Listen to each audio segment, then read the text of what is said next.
When I first played Rise of the Tomb Raider years ago, I hated it. It was certainly a very pretty game at the time, but was also so incredibly bloated and overrun with mechanics and extra modes that the game had lost its focus almost entirely. Put another way, by taking the shotgun approach to design, spreading its aim far but not hitting anything precisely, Rise of the Tomb Raider ironically fell hard for me. But it's been a few good years since then, with a playthrough of Shadow of the Tomb Raider and many replays of the first game behind me, so I started a new game hoping to have a new perspective on the sophomore effort.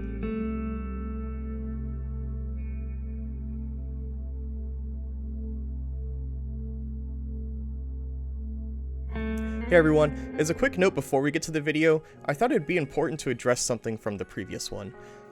In my Tomb Raider 2013 retrospective, I alluded to the comic series several times, often saying I'd get to it later, but that didn't happen. Long story short, I went through the entire writing, recording, and editing process twice, but wasn't happy with either outcome, and decided to discard it entirely. For better or worse, while the comics are canonical, nothing happens within these stories that actually matter as far as the game series itself is concerned. That being said, just so y'all don't have to read every issue like I did, here's a synopsis of what happens between Tomb Raider 2013 and Rise, and I'll do another for the arcs between Rise and Shadow in the next video. The comics begin with a series of random and seemingly unconnected adventures of Lara Croft obtaining new artifacts, before quickly closing in on a story of her trying to recover from her trauma.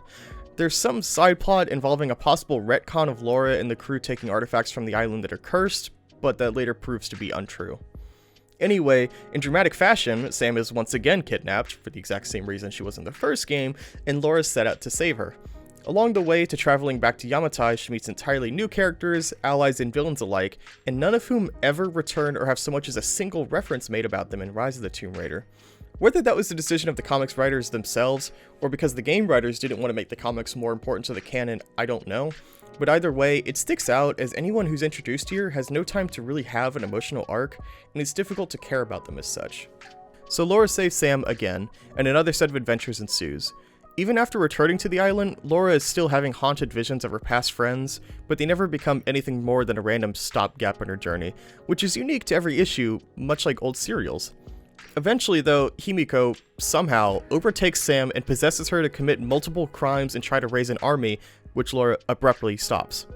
Sam lands in prison for assault, Lara publishes a book about the adventures from the first game to help overcome her trauma, and Rise of the Tomb Raider starts soon after.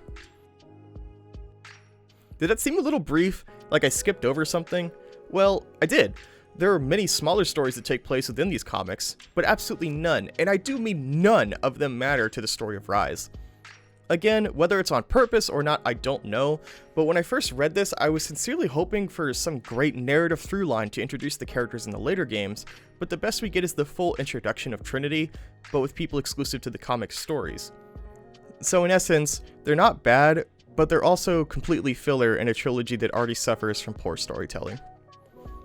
All that out of the way, let's continue on with Rise of the Tomb Raider proper.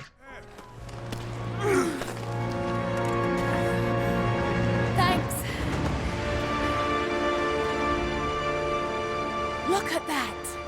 It's amazing, but the snow coming off those peaks is a bad sign. Finishing Tomb Raider 2013 never gave me much of an impression that Lara cared a lot about her father, let alone was completely obsessed with him, but Rise quickly unveils a new plotline of her doing just that. From a single shot of a young Lara stumbling in her father's study only to witness him committing suicide, we're left with a whole lot of new questions, and unfortunately, virtually no answers. That's because while this game sets up with this plot device, it's almost never mentioned again aside from some scant references to the family name and some errant nods in the story DLCs. We'll get to those later, this time I swear. Instead, we as Lara are immediately thrown into a globe-trotting adventure in search of the last artifact that haunted Father Croft, and are quickly met with a world organization called Trinity, that if you didn't read the comics, or notice exactly one collectible in the first game with their insignia, you'd have no idea about. But, they're there, they're fanatically religious, and they have oodles of soldiers and guns to consistently fling at Lara all day and night, making them a decent set of villains. If you have any questions about their setup, their motives, angles, fashion design, or favorite scripture, just play a good Assassin's Creed game and study the Templars, since they're functionally exactly the same. Now, at the top of this list of baddies rests Konstantin and his sister Anna, both of whom probably spend as much time as disembodied voices and notes as they do real people on the screen actually interacting with our protagonist. After a brief introduction to Konstantin amidst the first tomb, Lara treks to find a hidden city within Serbia, and while on the way, runs into her father's last fling before his death in the traitorous-looking, unbehaving Anna. After one quick scene where Anna shows off her acting skills to Lara, Anna, what are you doing here? I don't know. I can't remember. What's happening, Lara? I'm scared. I'm so we find out what you likely already knew. She was a traitor all along, and she's in fact working for Trinity. The only interesting thing about this awkward sibling duo happens to be the marks on Konstantin's hands that look an awful lot like holes driven through by nails. We learn through an audio diary early on that Konstantin wakes up with them one day and believes them to be his stigmata, which means, quote, a mark of disgrace associated with a particular circumstance, quality, or person, unquote. Upon my first playthrough, I never found the second audio diary explaining what actually happened, leading me to theorize that he had done this to himself as punishment for something, and then retroactively made himself believe it was a God-given mark. It's certainly not unheard of in real history.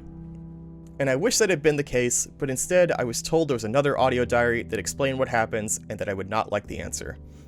So, I searched it out, and believe it or not, it turns out when he was young, his dear sister Anna somehow got on top of him while he was sleeping and marked him because... He was a difficult child. Always wondering, always questioning, afraid of what the future might hold. Afraid that he might never find his purpose. This whole mess is a poor decision for multiple reasons. One is because Anna's objective makes little to no sense. For this to work, as a child, she would have to be 1. Fanatical beyond belief, so absolutely engrossed in her beliefs that she's long since passed any mental reasoning. Again, it's possible, but a stretch at best. 2. Clairvoyant that one day she would get a terminal illness and need to depend on her brother and a never-ending army of mercenaries to find an ancient, supposedly mythical, relic of a bygone era to possibly cure her. Or 3, she just did it as insurance for option 2. The secondary problem with the Stigmata sub-story is the way it's told. While not directly the primary objective for which both sides are fighting, the fact that one of the main driving motivations for the antagonist's goal is relegated to a mere audio diary feels wrong. I'm keenly aware that there are many who don't want more cutscenes being crammed into any game, but this seems well above the status of random note that can be easily missed. And yet, it is. Then, there's Jacob, whose name derives from 2 possible Hebrew roots and biblically was considered the patriarch of the Israelites, because this game has as much subtlety as a bat to the back of the head. In his own right, Jacob isn't a bad character, though he's most certainly a bland one, considering most of what he does is a party trick of surviving scenarios that would kill any mortal being in history. Being that it's at least heavily alluded, if not outright stated, that he is the messiah of any/all religions, it's another giant missed opportunity for the pile. But speaking of, there's quite a bit of religious discussions, and notes, and plot points within Rise of the Tomb Raider. After completing this game, I was initially very excited to dive deep into the religious history of the game that it flagrantly throws around, but I'm no historian. That being said, I find it extremely strange how there were so many references made to old organized religions of the era, discovered via notes, documents, and many pieces of art and architecture, but none of them are acted upon in the actual main story. They're just allusions to a grander narrative, an infinite well of possibilities with no way to actually reach into them. It's owning an entire bookshelf of Eastern Orthodox history but never reading them. It's set dressing, and while I'm not a deeply religious person, I find it almost insulting to have the game utilize such grandiose concepts as the Messiah, arguments over whom have started endless wars and changed the entire course of history, and diminish it to, hey, look at this old thing. Heck, even the Assassin's Creed games, which some people like to label as history murder tourism, at least have the merit to faithfully recreate actual important places and people as they presented in their own time. It's honestly just a real bummer and a shame that most of the collectibles aren't about religion at all, and those that are just barely touch the surface of what's possible. Truly though, maybe that's for the best, because while I said that collectibles were neat in the first game because there were just enough to give quick diversions between set pieces, here it's put into overdrive. Aside from the fact that most of them are poorly written and worse acted, they're scattered everywhere. The bigger problem, however, is the lack of a minimap. Without it, the rhythm of Rise of the Tomb Raider rapidly turns into walking into a new area, popping up on the map, deciding that you want to get something, and then repeating the steps of walking some dozen feet and opening the map over and over. It completely halts your progress, and there's absolutely no reason, thematically or not, why there can't be a compass or minimap to help with this. It creates a bad mental box as well, wherein you'll be constantly surveying the area for the shiny collectibles rather than just enjoying the rest of the game. It's Ubisoft syndrome. If given the chance to redesign the system, I'd love to drastically reduce the overall amount of collectibles and instead try to make each one matter somehow in terms of world building. I also pondered at the idea of making the monoliths matter more, having the player perform minigames or jot down physical notes about the languages instead of Lara just reading something and suddenly being able to understand Russian language better, but this isn't that kind of game. Even that aside, the items that aren't collectibles need to do something other than merely feed into other collectibles. It's a wasted opportunity that Lara Croft, archaeologist and world traveler, will read ancient texts laid buried in long-forgotten centuries-old tombs, adapting and learning the language of the creators each time, only for said knowledge being used to read signs that point to coins to buy gun parts with. Or maybe she gets to look at a statue for a few seconds, before she kills another dozen men, who are simply doing the same as her, but they're bad, for some reason. I'm getting off topic.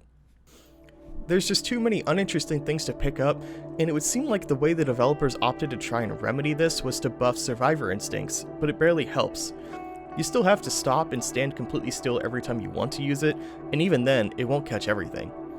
Either way, you have to choose from two options: slow the pace down to a glacial speed to get everything popping on the map and via survivor instincts, or let go of your inhibitions and zoom past them. Trying to go for the middle ground and doing a bit of both has been the way I've experienced the game multiple times, and I've hated it. Survival instincts are good in combat though, and with the expansion of stealth gameplay, Lara can now better use bushes and tree branches for hiding, while she carefully waits and watches patterns and patrols to choose when, or the game will just tell you who's safe to kill at any time. And not content with just being the best at telling Lara where every single shiny bull is wherever she's standing at the cost of her entire mobility, Survival Instincts also harbors its infinite power to tell this lowly mortal when it's safe to kill people. It can even see through smoke. Survival Instincts also offers free GPS navigation as well, though I'm not sure I trust it to drive me anywhere. Now, god powers aside, the combat feels as good, if not better, than before. There's a noticeable bit more weight to Lara's movements, which also benefit from the addition of multiple walking speeds on a keyboard, and the weapons also carry more heft as well. The expanded selection of weapons that can be changed at any time is nice too, and doubly so because the devs opted to stick to the same 4 firearm archetypes as before. Whereas in Tomb Raider 2013 the guns got objectively better with every upgrade, this time there's benefits and drawbacks to choosing, say, a bolt-action rifle over a full automatic one, or a revolver over a Glock. It's not world-shattering by any means, but certainly a welcome addition to vary up the rhythms of combat. I wish I could say the same for crafting, however. Though Lara has plenty of options between pipe bombs, Molotov cocktails, rigged radio bombs, and such, there's a common theme among them. They're all area of effect pickups, basically letting the game pick and choose when you can use their kind of grenades. I can see why the design choice was made, being that grenades are an extremely powerful tool for clearing enemies, but in a game theoretically about survival and braving harsh environments, I think it'd be more interesting to have grenades that Lara can keep on hand, but make them extremely limited, letting the player decide when they'd like to use a precious resource. But, and this is one of my biggest turnoffs for the entire game, there are no precious resources in Rise of the Tomb Raider. And there's really 2 layers to this. The first is base level stuff. Lara can now craft arrows, the aforementioned bombs if the base item is on the ground, and special ammo types like fire arrows, poison arrows, hollow point bullets, etc. And of course, the areas, now more open than ever, are absolutely littered with tiny little pickups for materials. But it doesn't matter after the first maybe hour or so, because between picking up stuff in combat and having above average aim, you'll find yourself completely inundated with more ammo than you know what to do with. Maybe this is the case where it'd be more necessary on the highest difficulty, but on hard, where health doesn't regenerate in combat and you need crafting materials to heal, I never found myself once lacking the materials I needed for healing or ammo, even once. And that's a real shame because I adore survival mechanics like these. One of my favorite parts of something like The Last of Us or The Long Dark is having to make difficult choices with the limited supplies you're given, often having to choose between using one material for an offensive item or healing. The second level of crafting, or the upper level if you will, revolves around upgrades for all your ammo pouches, but as you can imagine for what I just said, these are almost completely unnecessary. They do require you to go out and hunt bigger creatures to get special pelts a la the modern Far Cry games, but after getting maybe one per category, I never had ammo problems again. This might just be a problem with the PC version though. I don't claim to be God's gift to shooters, but even I can easily line up one-top headshots against these guys. That the crafting is bad already, nay useless, and that it itself might be a knock-on effect of AI that barely even wakes up enough to give me a challenge on hard, it's fucking embarrassing! It really is, overtly angry Canadian hockey coach. It really is. Now though, let's move on from the embarrassing to the plain weird design choices. Much to the surprise of absolutely no one who's played a AAA video game of the past decade or so, this game has DLC. Like, quite a bit. And most of it should have been in the game. Normally, I'm not the kind of person to get persnickety about DLC in my games, but Rise has bothered me so much because of the way it seeps into the gameplay experience. While I didn't speak much about it in the base game, there was DLC for the campaign and Tomb Raider 2013 in the form of outfits. One could access them not long after the intro sequence, and they were purely cosmetic. I didn't use them for my recorded playthrough because I rather enjoyed the way Laura's clothes get consistently damaged throughout her journey, but I loved them for repeat runs. And that's mostly true of Rise of the Tomb Raider as well. Laura's outfit does change a few times throughout the story, and there are others she can don as well, but here, the DLC specific ones are not just cosmetic. Some are random, some are not, but almost all of the paid DLC outfits provide some kind of buff to crafting or combat. And you might say to yourself, Sam, does it really matter? And no, it doesn't. But then why bring it up? Because it doesn't matter. Let me explain. I don't think there's some kind of competitive Rise of the Tomb Raider story mode only runner group around, so this isn't a problem of advantages. These buffs are often so small, so minuscule that they feel purely like marketing ploys. They're all sold piecemeal, so I just have to imagine the thinking was that they could convince someone to purchase an extra outfit just because of the bonus that it provided, or worse yet, get a different one than the one they found aesthetically pleasing because of the buff.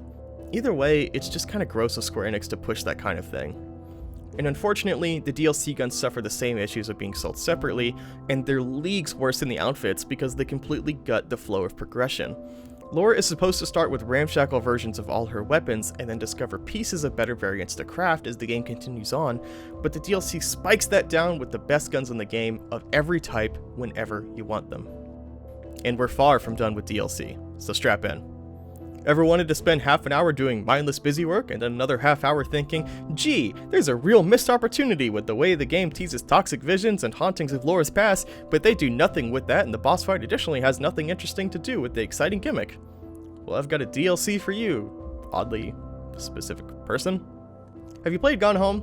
If no, go play Gone Home real quick, and if yes, you've played a better version of this. Okay, hold on. Most of my biggest problems with Blood Ties is that it feels like a fan mod for the game, taking away most of the things Lara can do, like combat for instance, and repurposing a few items and animations for a very slow-paced jaunt through the family manor.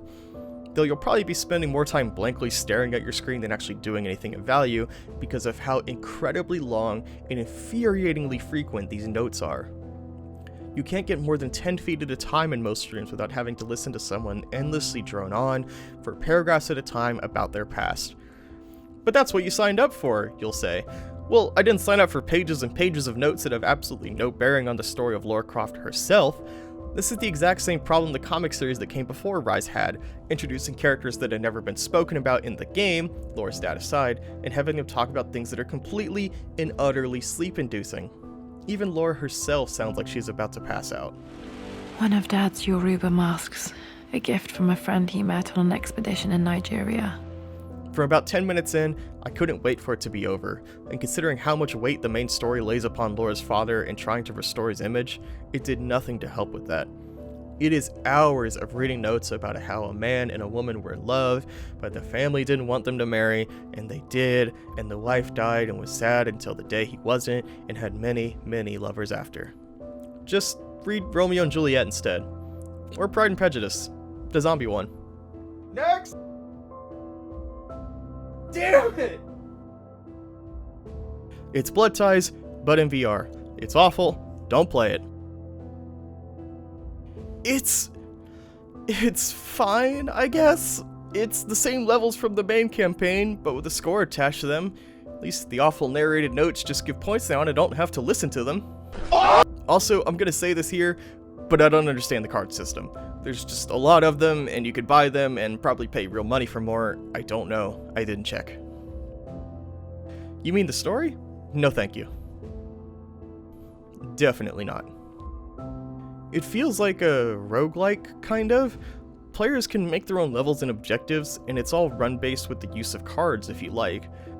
The gameplay is the best part of the game, so it's certainly not bad, though the weighty actions and rise make it feel a little weird for the pick-up-and-play nature of roguelikes. So there I was, outside my broken-down vehicle in the Serbian wilderness. Help wasn't going to arrive for a while, so I had to make the best of it. Hunted several deer, rabbits, and birds, eating them all fresh from the kill. Couldn't be bothered to cook or store extra food for later. After mindless wandering around without a map and killing everything in my path, I fell into a hole. Suppose it's a crypt. Not 6 hours after eating uncleaned animal meat, I was already on the verge of starvation. Read some books instead. On the way out to search for more meat, I tripped and fell down a pit. Immediate death. Probably for the best. The deer meat was awful. And so is this mode in Rise of the Tomb Raider. This feels somewhat like Square Enix wanted to hop on the train of zombie modes, but I have no idea why. Like, the zombies don't have guns and seemingly can't climb to the tree tops like you, so the workaround is just to give them grenades? Sure, why not? The coolest part for sure is exploring these towers, as your radio handler gives you instructions on what to do based on certain criteria. It's one of the most involved puzzles in the whole series, actually. Just don't mess up. Nadia, I made a mistake. The alarms are gonna draw them in. Looks like I made a mistake. Also, the use of natural dialogue and the ability for your radio contact to make actual mistakes is some of the best writing I've seen in the series. Feels very real. No! I made a mistake. Nadia, I've got to deal with it. Looks like I made a mistake. And lastly, this brings us to Lara's Nightmare, described as a trial of sorts for those who really enjoyed the combat, like myself.